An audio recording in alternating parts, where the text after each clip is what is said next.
In today's video, we are going to delve a bit deeper into indoor archery. We're going to talk today about differences in arrows. Should you use your outdoor arrows that you use normally when you're shooting outside for indoors? Or should you set up some big, giant, fat indoor arrows to catch more lines? So we'll talk about the benefits and drawbacks between the two different types of arrows in this video, and you'll be able to make a better, more informed decision as to which arrows to shoot this indoor archery season.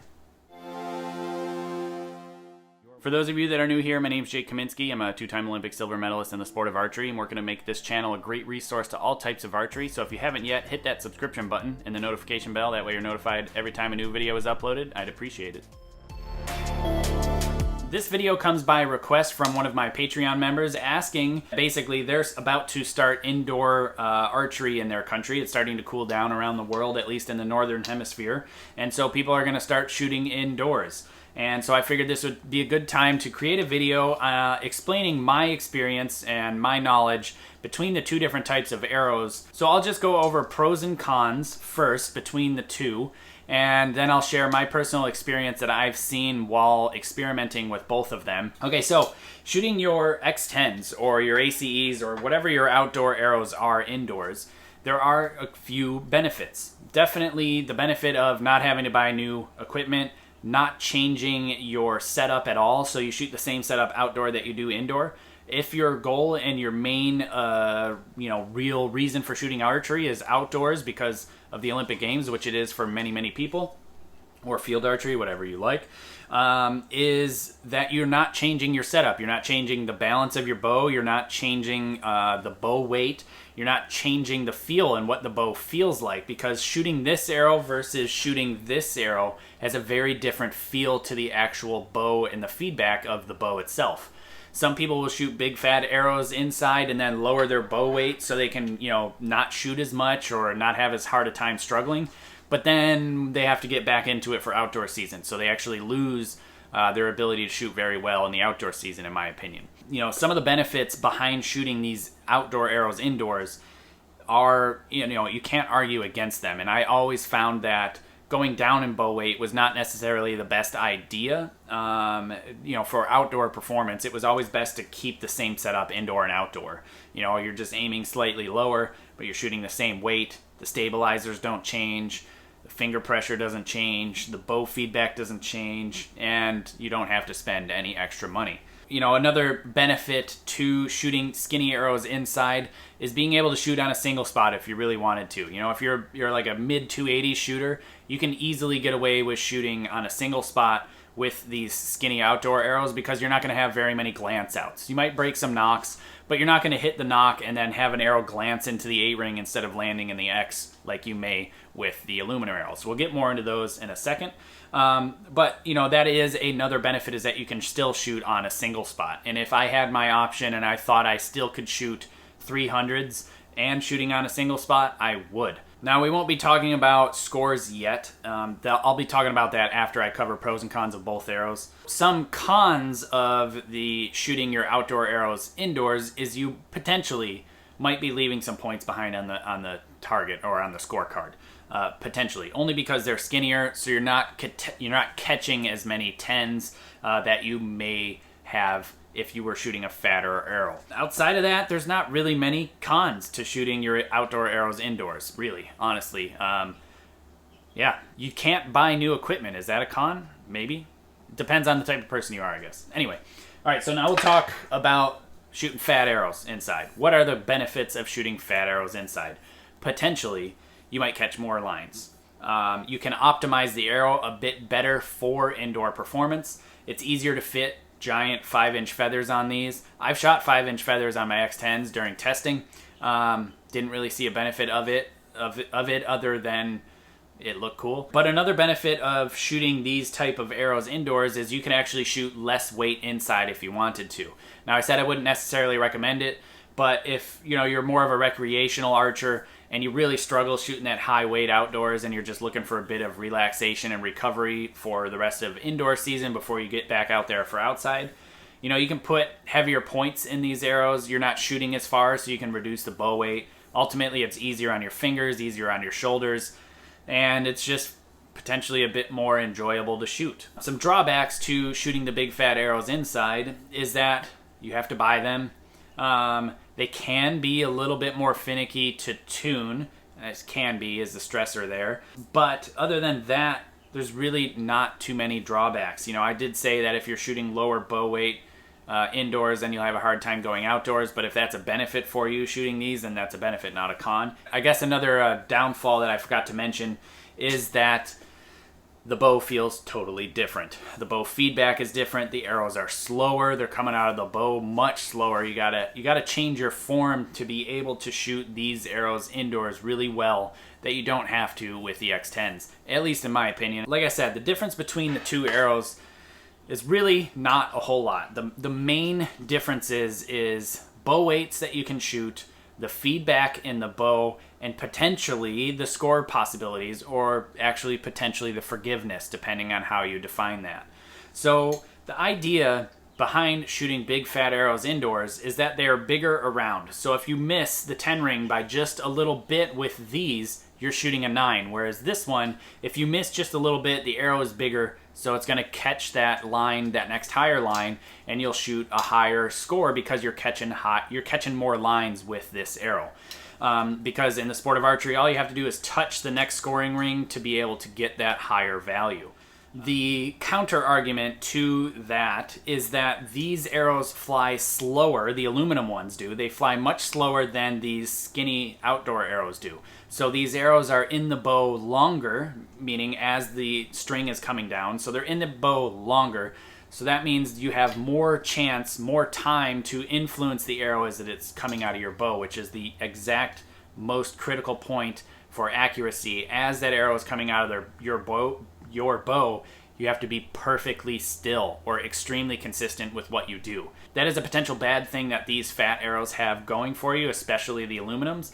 However, you can also say that these arrows are heavier, therefore they will be less influenced by moves than these arrows would be.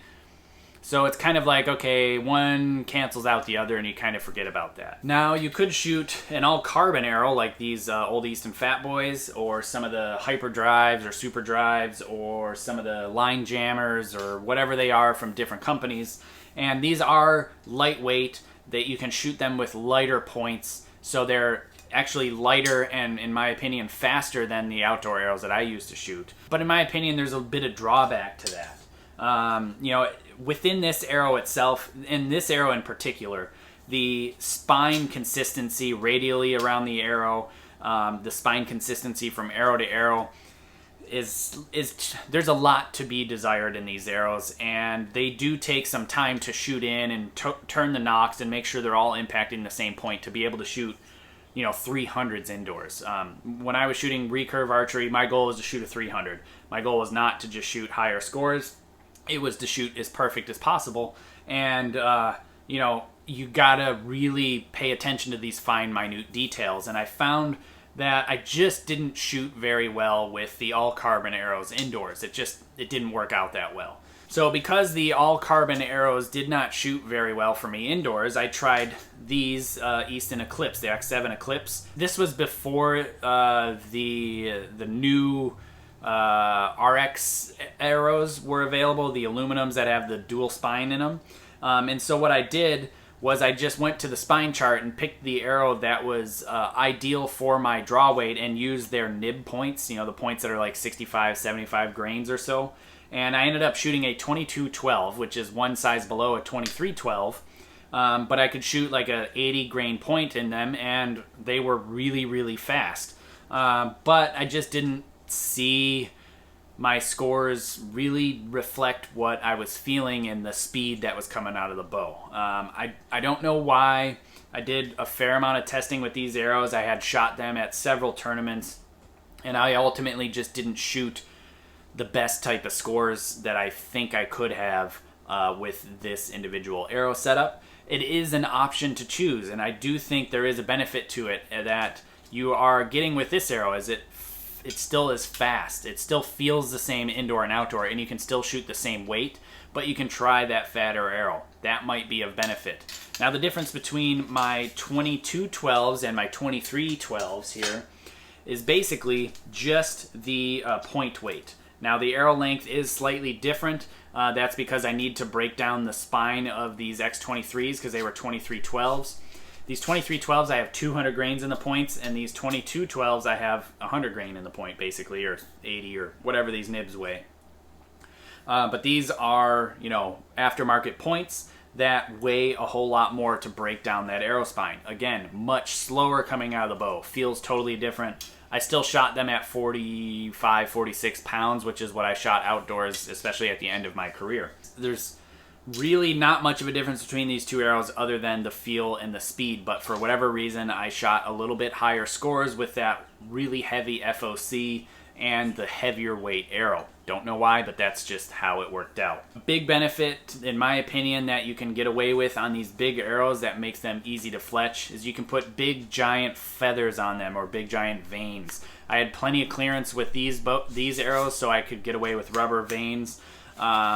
And maybe that's why they didn't shoot as well, because they were heavy vanes as opposed to light feathers. It could have been something that simple. I just hadn't been able to test that much with this setup because I always like taking about a month off after outdoor season ended before I started shooting indoors, because indoors just wasn't my main focus. Outdoors was. Now there is another arrow that came out on the market recently that I did do some testing on, and I actually liked them. At least I like them enough to still be playing with them, and that's these Maxima Recurve RZs. You know, I talked to Carbon Express years ago when I was considering shooting for them, and I told them, I was like, look, if you guys want to do really well in the recurve market, you got to make an arrow that is an indoor-sized arrow, a big arrow, but that is spined like an X10. It's weaker in the back half. If you did that, it would take over the recurve indoor market, and it would just shoot really well. It'd win every tournament because I explained them the difference between how an X10 works and what it shoots like versus an aluminum arrow.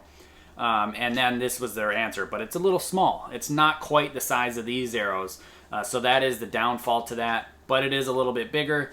It does still shoot very fast, and they have great tolerances. I liked them, and it is another option to try. If I want to tell you what the score difference is between the two, the main difference, because ultimately that's what you're here for. You want to know, will it make a difference? And I'll tell you my individualized years of data and trying to play with different setups and explain to you the difference between these two arrows. An X10, if you are shooting really well, or your outdoor arrow, if you are shooting really well, I'm going to talk specific to the X10 though, you're going to shoot higher scores with the X10. If you're on fire, if you feel like it's just one of those days that you're shooting well, you're going to shoot higher scores with the X10. But if you are a little off, like say if my consistent average practice score with an X10 was a 297 on a 30 arrow round. I'd shoot a 297 with these normally. Maybe I'd shoot a 298, 299, something like that in practice.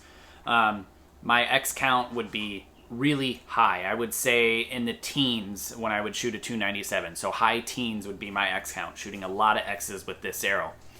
If I was off by a little bit with this arrow, my scores would drop to 291, 292.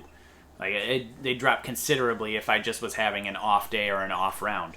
This arrow, I would say my average was 296, 296 and a half. You know, somewhere in that range. Just a little bit less than this when I was on, right? So if I was on with these arrows, as I was on with these arrows, I would shoot maybe a point less. Maybe. But where these really got me more points was when I was having an off day, I'd shoot a 293 instead of a 291 or a 292. So, you know, I kind of took that logic to the next level and said, all right, when I'm shooting at a tournament, I'm not always on top of my game. In fact, I'm trying to just manage as best as I can to deal with the pressure, just like everybody else is out there. And I found I stayed shooting higher scores with the big fat arrow, whereas I could have a disastrous day and shoot a 289 with these arrows. And if you do that in Vegas, you're out of the money basically the whole rest of the tournament. So you gotta have as many consistently high rounds as possible. So that's why I generally almost always went with the big fat aluminum arrows. Now, as far as X counts, I will shoot less X's with these arrows than I will with these arrows at the same round. So to me, these are a little less accurate, a little less forgiving except when I make the big mistakes. These are definitely not as forgiving. Why that is, I'm not exactly sure, but I can tell you from my personal experience and talking to many archers, including Brady, because we talked all the time at the Olympic Training Center, we both agreed we'd shoot higher scores and more X's with these arrows, but if we were off, these arrows would shoot better. And so he would always pick this and I would always pick this, and we just had a different approach to the actual game. And things are different now with the RX-7s that are out there. I haven't gotten an opportunity to shoot them, but they are weaker in the back than they are the front. And Brady shot extremely well with them this past indoor season, so I think that they're probably working just fine and do shoot really well and have the benefits of this arrow that this arrow doesn't. The benefit of the X10 is that it's weaker in the back half than it is through the center section of the arrow and ultimately the front half too. And so it helps take out those inconsistencies that the finger shooters have that we deal with every single time we let go of the string. And this back half of the arrow just absorbs mistakes that little bit better that these don't. And so you can shoot more forgiving setups with this, but due to them being so skinny, you potentially miss a couple of points here or there. So it's really a very difficult topic to explain in a clear-cut and concise manner. So I figured I'd just give you as much information as I possibly had between the two setups, and some things that you can do to make these arrows potentially a little bit more forgiving. Shoot big giant feathers or veins or whatever you can put on these things. The Mylar veins would be much better, the spin wing type veins, bigger, better, and feathers would be fine too. Ultimately what you want is more surface area in this back half to help steer the arrow and steer the corrections that it needs from a bad release. So you can play with that to try to make these arrows shoot better, but ultimately it comes down to individualized personal preference. Many people will always shoot the X10 and many people will always shoot the X7 inside. So it's really up to each individual person. I do believe that these arrows will have a bit more longevity indoors, especially if you're shooting into really, really hard bales. These will wear out quicker unless you're shooting the AAE plunger like I've described in the AAE video. I'll put a link up there where you can check that video out. I made it a long time ago, so excuse the quality. It's nowhere near what these are now. You got to pay attention to, are these arrows wearing out or not indoors, especially if you like to practice a lot or shoot a lot or use the same dozen from year to year to year. Whereas these arrows definitely won't degrade as quickly. So that is all the information that I have on the difference between indoor and outdoor arrows, and hopefully you can make a better, more informed choice this indoor season. Hey, thanks for watching. If you like this video, consider hitting the subscription button and the notification bell, as well as the like button. I would appreciate it. Also, please consider supporting my channel. If you head to my website, jakekaminski.com, there'll be info and links on Patreon, apparel, books, and equipment sales, PayPal donate button, a P.O. box to send things to, and above all else, please share this video because there's no better advertising than word of mouth.